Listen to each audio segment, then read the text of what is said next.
ที่ว่ากำเนิดโลกกำเนิดมนุษย์กำเนิดสัตว์ในฟังในอคัญญสูตรตามธรรมดาแล้วโลกจะเป็นก้อนดินนึงอยู่ทั้งในแต่ว่ามีน้ำล้อมรอบไว้น้ำที่ล้อมรอบไว้หมายถึงให้คิดจินตนาการเอาเป็นก้อนน้ำหุ้มก้อนดินไว้น้ำ3 ส่วนดินส่วนหนึ่งเป็นก้อนน้ำหุ้มเอาไว้จังสั้นการเวลายาวนานไปแต่ว่ามันมืดเด้อมืดมิดธรรมชาติเกิดขึ้นเองเมื่อมีแสงอาทิตย์เมื่อมีดวงจันทร์เกิดขึ้นมาเองสักก้อนละเมื่อมีความร้อนมีความเย็นมาบวกกันแล้วเกิดกลายเป็นว่าดินที่มันอยู่ระหว่างกลางน้ำนั่นเองจินตนาการเอามันอยู่ใจกลางเลยของก้อนน้ำอันนั้นก้อนน้ำกลมๆโลกมืดที่นี่เมื่อมีความร้อนความหนาวสัมพันธภาพคือกันและกันออกมาแล้วเกิดง่วนดินมันสิเป็นฝ้าถ้าผู้ใดเคยหุงข้าวโบราณตะกี้ใส่อันหม้อดินหม้อยังฟดขึ้นมาแล้วเป็นแผ่นฝ้าคือหม้อน้ำหุงข้าวนี่แหละโอ้ขึ้นมาปกคลุมเป็นไปตามแผ่นน้ำนี่คือกำเนิดพวกวัตถุธาตุเหล่านั้นก่อนการเวลานานไป ในง่วนดินอันนั้นเกิดกลายเป็นมีรสชาติออกหวานนิดๆที่นี่สัตว์ทั้งหลายมาจากไสสัตว์ทั้งหลายก็ยังมาจากกรรมเก่านั่นแหละที่พระท่านได้เข้าถึงสู่พระนิพพานหมู่จิตสัตว์ทั้งหลายเป็นว่าจิตนั้นประพัดสอนจรเข้ามาเพิ่นเทียบซื่อๆได้ประพัดสอนไม่แค่มีความสว่างมากซื่อๆสว่างมากลอยมากคือมันเป็นไปตามของมันเองในจักรวาลอันเวิ้งว่างที่หาประมาณบ่ได้เกิดมากก็มากเมื่อเขามาไกลสู่พื้นดินพื้นโลก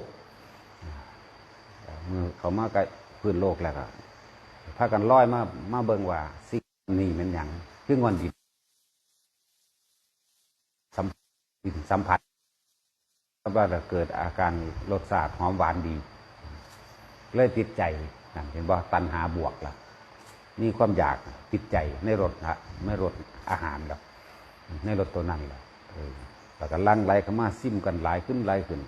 แต่ว่าบัดนี้ก็เลยบ่อาจสามารถที่ล่องลอยไปได้ต่อไปอีกก็เลยเกิดเป็นสัตว์ชนิดแรกเข้ามาในหันที่เป็นโตใสๆแต่ที่พูดถึงแล้วก็คือโตอสุจิคือหัวลักษณะนั้นใสอะไรเริ่มเป็นวัตถุธาตุดินกับน้ำผสมกันขึ้นมาก่อนนั่นสั่นในภาษานั้นเฮาสิตั้งชื่อภาษามันได้สิตั้งว่าจังใดเอาภาษากูโบสก็แล้วกันไปมันชื่อว่ากิมิสัตว์เหล่านั้นที่แรกเริ่มต้นเป็นกิมิเดียวกันเบิดเลยว่ามันเว้าเล่นเด้นี่ในภาษานั้นภาษาเกากูโบสกูตาบพรามณีมันยังที่หลังอยู่นะตัวกิมิเกิดขึ้นสัตว์ทั้งหลายก็มาเรื่อยหลายขึ้นเกิดกลายเป็นคือว่าแต่เฮาเทียบได้ว่าเป็นสัตว์น้ำก้อนนั่นแหละหลายขึ้น การเวลาผ่านไปหลายอสงไขยความร้อนเกิดขึ้นเพราะตัณหาเหตุให้ร้อนแปลว่าตัณหาของหมู่สัตว์นี่เริ่มขึ้นมามีความอยากมากขึ้นแผ่นดินตัวนั้นแผ่นดินที่อยู่ในระหว่างใจกลางของน้ำเริ่มพุดขึ้นมาบัวขึ้นมาแล้วเกิดกลายเป็นหมู่เกาะอันหนึ่งขึ้นมานั่นแหละนี่ถึงว่ามีเป็นกำเนิดโลกสัตว์ทั้งหลายแล้วนั่นก็เริ่มไหลเข้ามาเกิดไปเรื่อยต่อมาง่วนดินเริ่มเบิดง่วนดินเบิดก็ต้องง่วนดินเบิดแล้วแผ่นดินอันนั้นเกิดขึ้นมาแล้วเกิดเป็นพืชโดยธรรมชาติขึ้นมาของมันเองสัตว์บางประเภทจะขึ้นสู่บกสัตว์บางประเภทก็อยู่ในน้ำคือเก่านี่แหละว่ากระจายด้วนแล้วแต่เป็นเศษกรรมเก่าทั้งเบิดของสัตว์ทั้งหลายเหล่านั้นคือพวกเฮ้าเศษกรรมเก่ามันเด่นนี่เดี๋ยวสิเว้าย้อนอีกที่หนึ่งอีกซึ่งบ่มีแสดงแต่นี่แสดงเฉพาะอาคัญญสูตรสกอนเศษกรรมเก่าของสัตว์ทั้งหลายกรรมเก่าอกุศลกรรมเก่าที่เคยมีมาอยู่แล้วผู้ใดเกิดเป็นมนุษย์ก็เป็นมนุษย์ขึ้นมาเป็นงัวเป็นควายเป็นช้างเป็นม้าเป็นเสือเป็นสิงโตเป็นสัตว์ต่างๆนานาสารพัดก็ย่อมเป็นไปตามกรรมเก่าที่ยังไม่เสร็จอยู่เคยเป็นสัตว์น้ำเป็นปลายังก็แล้วแต่ต่างๆนานาสารพัดสัตว์น้ำทุกชนิดก็เป็นไปตามชนิดเศษกรรมเก่าที่เจ้าของได้รับกรรมไว้ จังว่าแต่ละที่นี่ต่อมาแล้วดินก็มากขึ้นมากขึ้นมากขึ้นไปเรื่อยๆสัตว์ทั้งหลายก็กินอาหารอาหารก็คือพวกใบไม้กินดินสัตว์ประเภทก็กินดินนั่นแหละกินดินคือเก่ากินดินกินใบไม้กินต้นไม้กินพืชนั่นนี่เกิดมาเป็นกกเป็นเหล้าขึ้นมาวันนี้เมื่อรูปร่างกายเปลี่ยนแปลงขึ้นมาเกิดกลายเป็นรูปมนุษย์เพราะท่านใส่เสื้อผ้าเด้เกิดกลายเป็นเพศหญิงเพศชายไปตามเศษกรรมเก่าคือเก่านั่นแหละเล่งแร่เบิ่งอวัยวะเพศซึ่งกันและกันจับเบิ่งแล้วก็เสพสมกันคือกันกับหมูกับหมากับไก่นั่นแหละว่าท่านได้มีบานมีเลื่อนอย่างเด้เฮ็ดทัวไปเลยทัวไปเลยเพราะว่ามีอารมณ์ตัวนั้นตัวนี้เกิดขึ้นมาที่นี่พวกมีสัญญาเดิมสัญญาเก่าพวกพ่มทั้งหลายรวมมาเกิดน้ำมาเห็นโทษก็เลยเอาตัวเองออกไปบำเพ็ญเพียรกับมีมาเห็นโทษกับมี เป็นฤาษีชี้ไพ่เป็นพราหมณ์เป็นยังกว่าไปเทียบเอา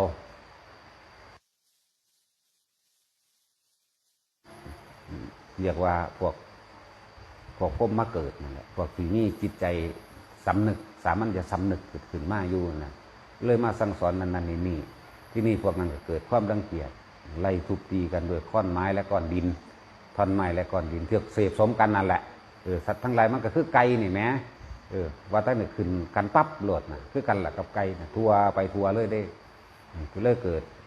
มีคำสั่งสอนแสดงมาจิตเรียกว่าโพธิจิตโพธิสัตว์ที่มีมาหละจังสอนแสดงสิ่งเหล่านี้ได้เริ่มเกิดความละอายก็เลยไปมีการสร้างบ้านสร้างเรือนมีการสร้างบ้านสร้างเรือนแล้วก็ตะกี้อาหารบ้านนี้มันเป็นเข่าหรือว่าเข่าสาลี่มันเกิดเองของมันเองตะกี้คนบ่ได้เก็บไว้เด้กินอิ่มคือสัตว์นี่แหละกินอิ่มแล้วก็พ่อกินอิ่มแล้วก็พ่อเบิดทุกอันทุกอย่างแต่ว่าบ้านนี้เกิดมีบ้านไม่เลื่อนถึงมาแล้วสัตว์อันอื่นๆที่ต้องการเกิดก็เลยไปเกิดตามสายญาติคำว่าสายญาติคือเรียกว่า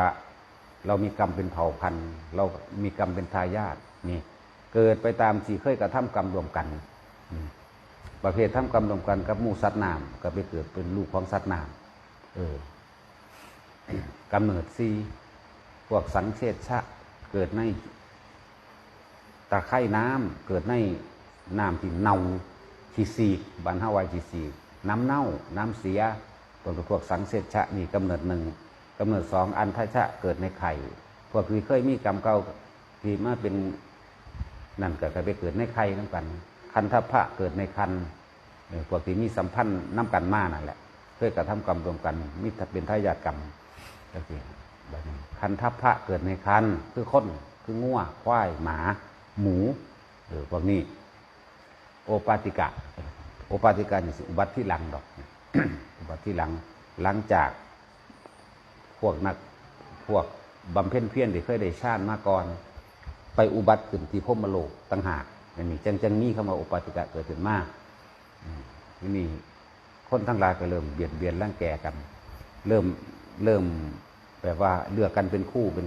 เริ่มจัดระเบียบของสัตว์ของคนเริ่มมีกษัตริย์ตะกี้กษัตริย์ว่าท่านแมนอีหยังดอกผู้ใดผู้หนึ่งมีปัญญาก่อนมีการบอกเหตุแบบบอกผลหรือว่าการปันให้ปันหน้ารัดเอาได้เง่าแท้ๆเด้เพราะธรรมดานี่มีตะกี้ก็คือว่าเก็บเอาของภัยของมันโดยความเห็นแก่ตัวนั่นแหละที่ว่ามาสร้างบ้านสร้างเรือนเป็นที่มุ่งบังเพื่อหวังการเสียบกามซึ่งกันและกันนั่นแล้วมีการเริ่มสร้างยุ่งสร้างนั่นแหละเริ่มมีการลักเข่ากันเป็นสั่นเป็นลักษณะนั้นเราคำว่ากษัตริย์ก็คือได้รับความยอมรับจากหมู่คนทั้งหลายนี่แหละว่าให้เป็นผู้มีปัญญาในการไกลเกลี่ยจัดสรรปันแต่งคำว่ากษัตริย์ก็มีมาตาพุ่นรัดเอาบัตรนี่ รัดเอา พวกที่เกิดในขั้นที่เคยมีคำว่ามีกรรมเป็นเผ่าพันธุ์ก็ไปเกิดที่เคยกระทำกรรมรวมกันคือมีการแสดงความคิดเห็นในการกระทำรวมกันก็ไปเกิดรวมกันเด้